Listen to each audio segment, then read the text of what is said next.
વડોદરા મહાનગરપાલિકા દ્વારા સુભાષચંદ્ર બોઝની જન્મ જયંતિ નિમિત્તે પુષ્પાંજલિ અર્પણ કરવાનો કાર્યક્રમ.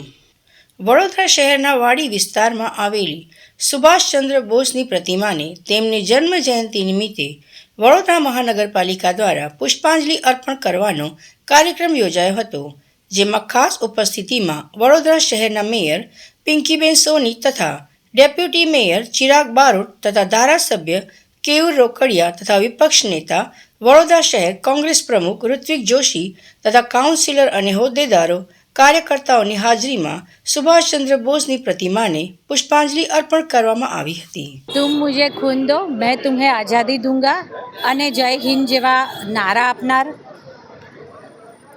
આદરણીય વડાપ્રધાન શ્રી નરેન્દ્રભાઈ મોદીજીએ ગત વર્ષ ઓડિશા ખાતે નેતાજી સુભાષચંદ્ર બોઝના જન્મભૂમિ પર આ પરાક્રમ દિવસના કાર્યક્રમની ઉજવણીનું સુંદર આયોજન કર્યું હતું અને ત્યારે આદરણીય વડાપ્રધાનશ્રીએ જેમને વિશ્વ નેતાનું બિરુદ મળ્યું છે એવા નેતાજીના જીવનના પ્રેરક પ્રસંગોમાંથી આજના યુવાનોને પણ પ્રેરણાદાયી માર્ગદર્શન મળતું રહ્યું છે.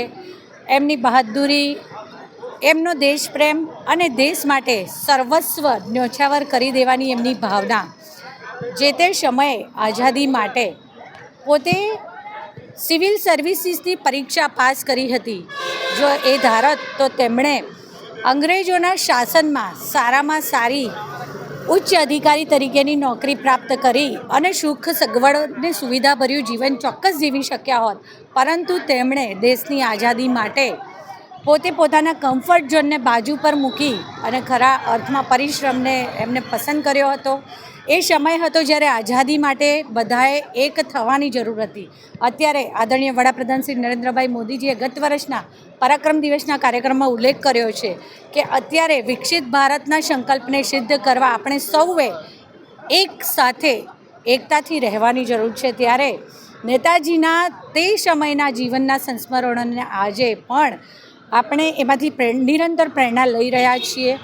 આજના આ પરાક્રમ દિવસ નિમિત્તે હું સૌને શુભેચ્છા આપું છું અને નેતાજી સુભાષચંદ્ર બોઝના જન્મજયંતિ અવસર નિમિત્તે પણ સૌને ખૂબ ખૂબ શુભેચ્છા આપું છું. વડોદરા મહાનગરપાલિકા દ્વારા પ્રતિવર્ષ વડીવાડી ખાતે આવેલી તેમની પ્રતિમાને પુષ્પાંજલિ અર્પણ કરવાના કાર્યક્રમનું આયોજન કરવામાં આવતું હોય છે, જેમાં ડેપ્યુટી મેયર ચિરાગભાઈ, ધારાસભ્ય શ્રી કેયુરભાઈ રોકડિયા, મારા સૌ સાથી સભાસદશ્રીઓ, સ્થાનિક નાગરિકો અને અધિકારીઓ સૌએ સાથે મળી અને તેમની પ્રતિમાને પુષ્પાંજલિ અર્પણ કરી, હૃદયાંજલિ અર્પણ કરી. મેં તુમ્हें આઝાદી દૂંગા આ નારા સાથે અંગ્રેજોને ભારતમાંથી ભગાડવા માટે જેમને આઝાદ હિન્દ ફૌજની રચના કરી એવા સુભાષચંદ્ર બોઝની આજે જન્મ જયંતિ છે. ક્રાંતિકારી વિચારો પણ આઝાદી અપાવવામાં લાગેલા હતા.